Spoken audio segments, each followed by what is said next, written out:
Olá, esse é o Curso de Política, uma iniciativa da Escola do Parlamento e da Câmara Municipal de São Paulo.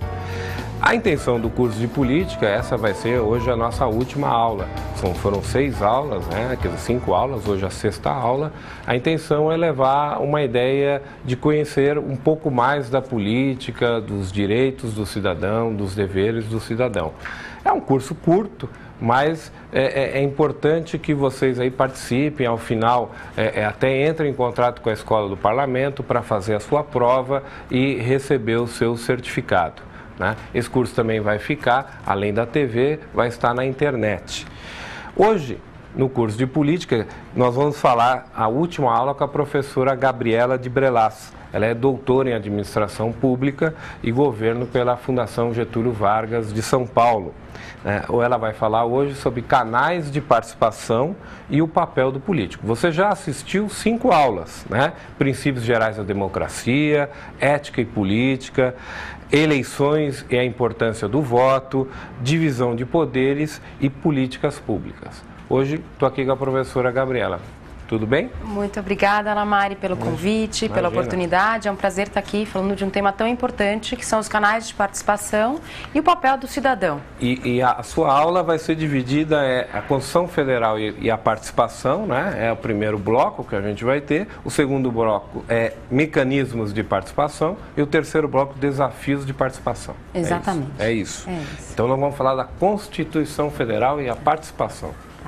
Bom, a Constituição Federal de 88 foi um marco para a participação no Brasil. Ela trouxe grandes avanços e realmente foi muito importante para a participação, para os espaços e para os mecanismos.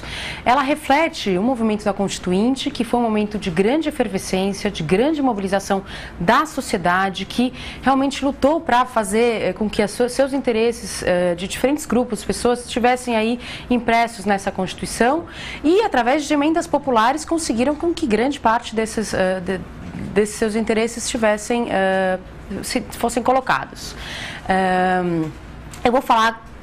Se a gente parar para pensar, o artigo 1º da Constituição começa: todo poder emana do povo, que o exerce por meio dos seus representantes eleitos e através dos termos previstos, diretamente através dos termos previstos nessa Constituição. Então, o artigo 1º já diz muito, né?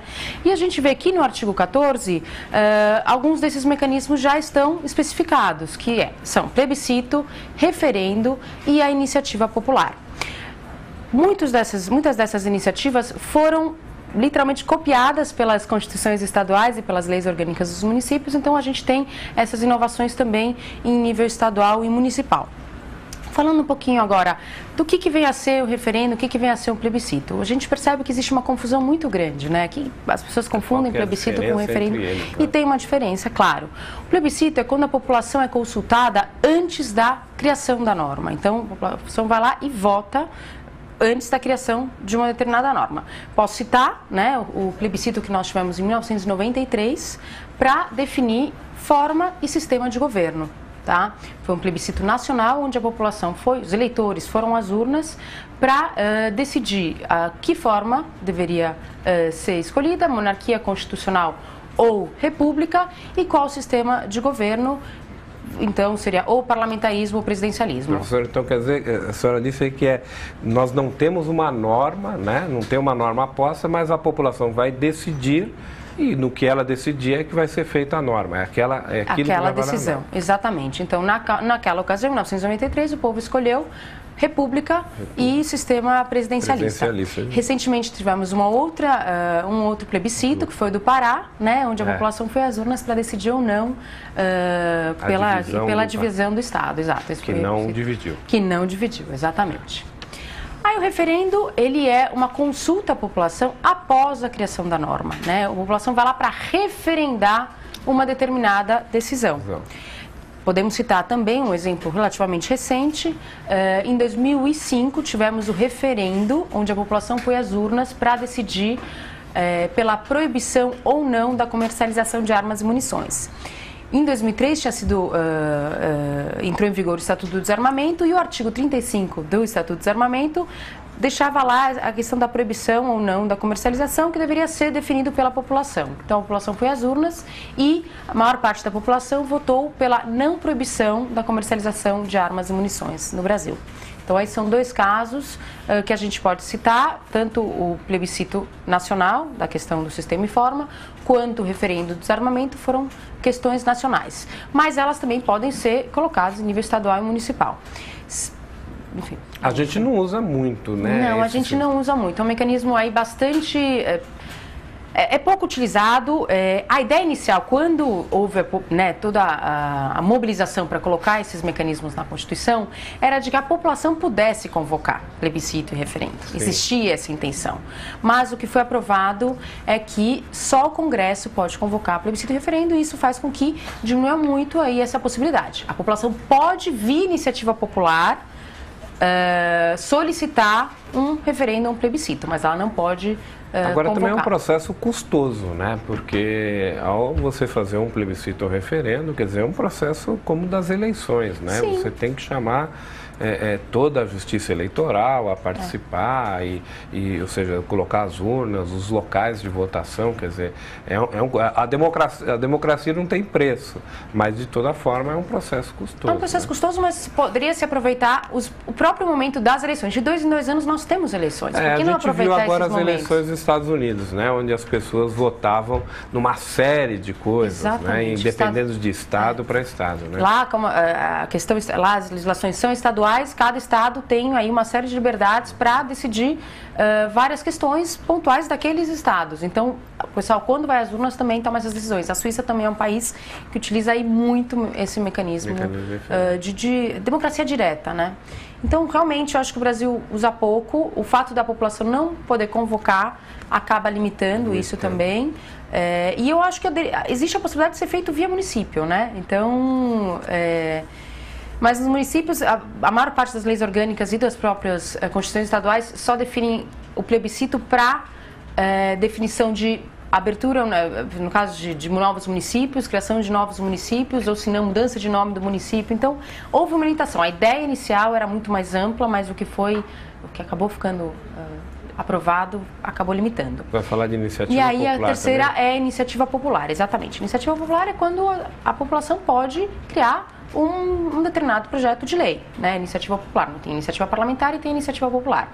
De acordo com a Constituição, a população, para fazer essa iniciativa, ela tem que ter no mínimo 1.300.000 assinaturas. É 1% do eleitorado nacional, dividido em 5 estados, com não menos do que 0,3% do eleitorado de cada estado. Em nível nacional, isso significa 1,3 milhões de assinaturas. Quando a gente vai para as leis orgânicas, tende a ser 5% do eleitorado. Óbvio, cada município tem a sua população, tem que fazer o cálculo. Então, esse tende a ser, quer dizer, pode ser menos que 5%?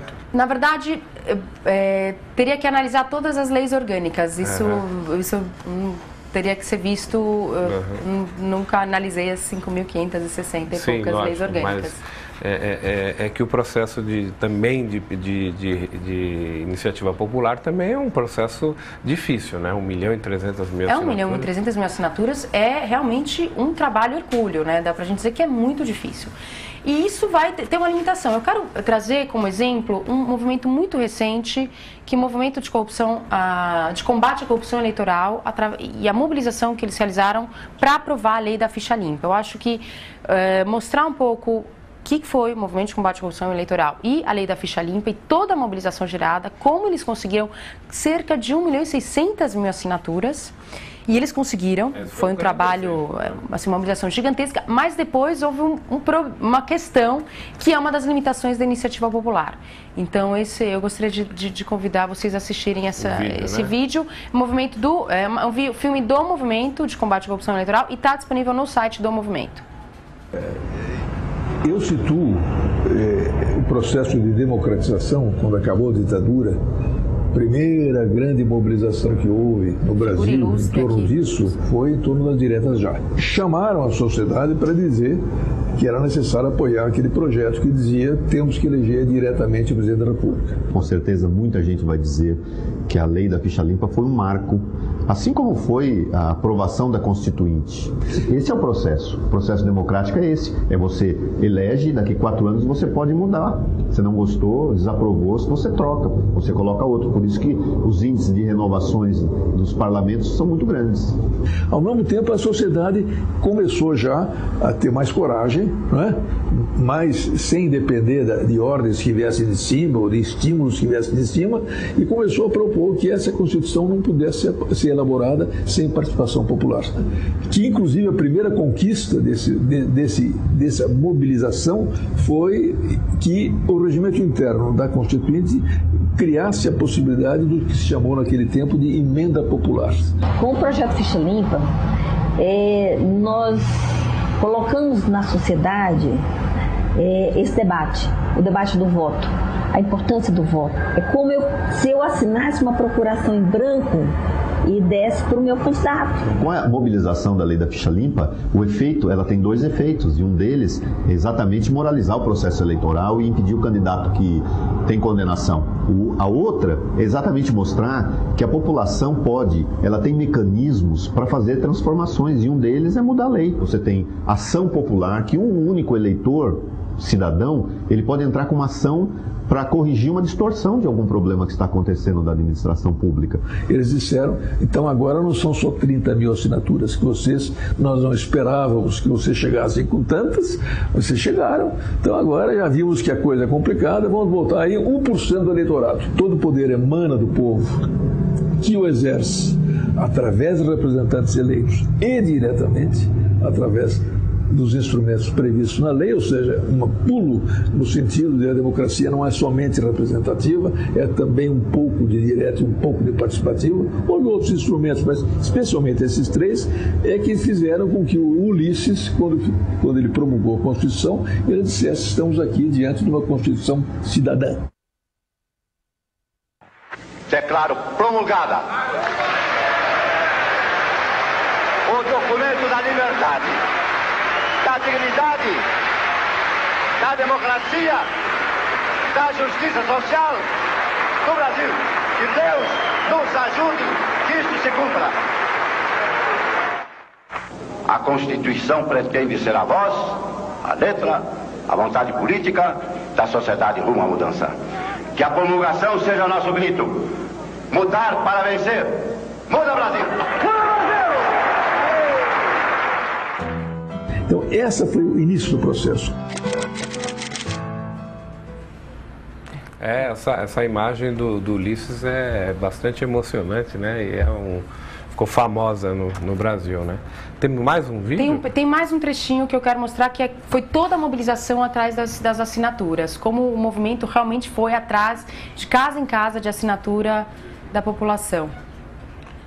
Em 99 foi aprovada a lei, em 2000 essa lei se transformou em algo concreto e sendo aplicado.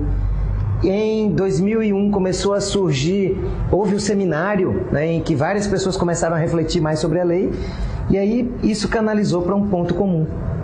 Precisamos reunir todo mundo que está interessado em fazer com que essa lei pegue de fato num só movimento.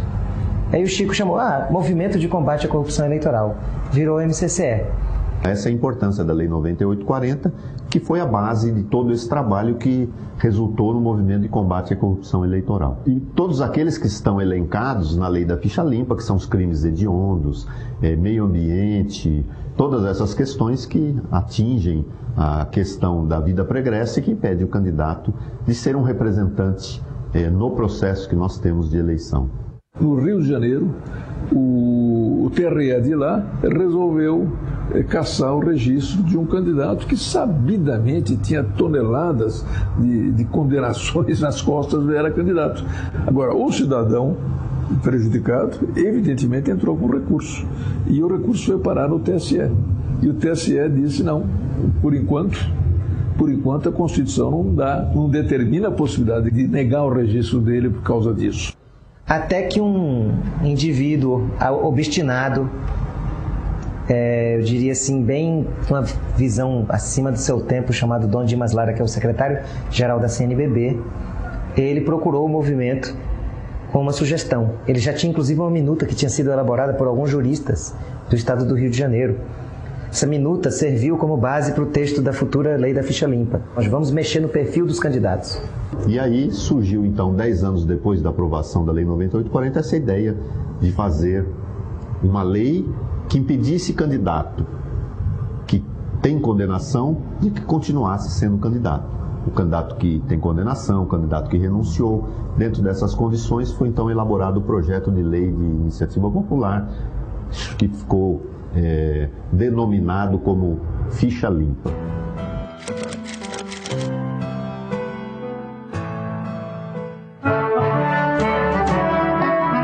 Eleitor, o seu voto não pode servir aos interesses de pessoas corruptas. O Movimento de Combate à Corrupção Eleitoral está coletando assinaturas para impedir a candidatura de políticos em débito com a Justiça. Coloque seu nome nesse abaixo-assinado. Informe-se, acesse nosso site ou ligue. Participe, assine e mobilize a sua comunidade. Um projeto de iniciativa popular alcançou a sociedade assim, de uma maneira fantástica, uma mobilização enorme, resultando na lei que hoje é reconhecida internacionalmente como uma das melhores leis relacionadas a essa questão da ética para o exercício político. Muito bem.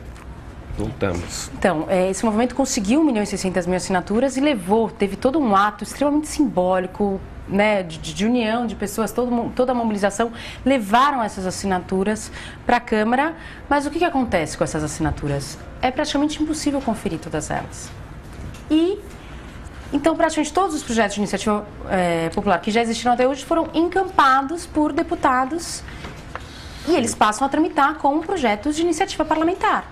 Então, ao pé da letra, a gente pode dizer, bom, temos ou não temos iniciativa popular? Porque ao momento que você não consegue verificar todas as assinaturas, os nomes e as assinaturas, você fala assim, bom, esse mecanismo existe de fato? Mas nem a ficha limpa, não conferiram as assinaturas? Não conferiram as assinaturas. O que houve foi, no caso da ficha limpa, vários deputados encamparam a proposta. Então, em vez de ser assinado por apenas um, né, ter sido apresentado por um, foi apresentado por vários deputados. Muito bem. Tá? O movimento coloca que isso foi um desafio muito grande, realmente, mas o processo de iniciativa popular, ele tem grandes méritos porque essa mobilização ela traz muita legitimidade. Ela traz muita legitimidade para a causa e ela também funciona como um processo, como uma ação de educação política e de exercício da cidadania muito grande. Então, realmente, tem esse benefício por esse lado, mas assim, a gente pode até questionar se de fato temos iniciativa popular. No momento que você não... O procedimento não acontece, né, de verificação das assinaturas, né? Como ele é previsto, a gente pode questionar. Uma possível solução para isso seriam as comissões de legislação participativa, que seriam aí os outros mecanismos que a gente vai falar na parte 2. Muito bem. Então nós vamos encerrando essa primeira parte do canais de participação. Falamos da Constituição Federal e participação e agora vamos fazer um pequeno intervalo e voltamos com mecanismos de participação. Até daqui a pouco.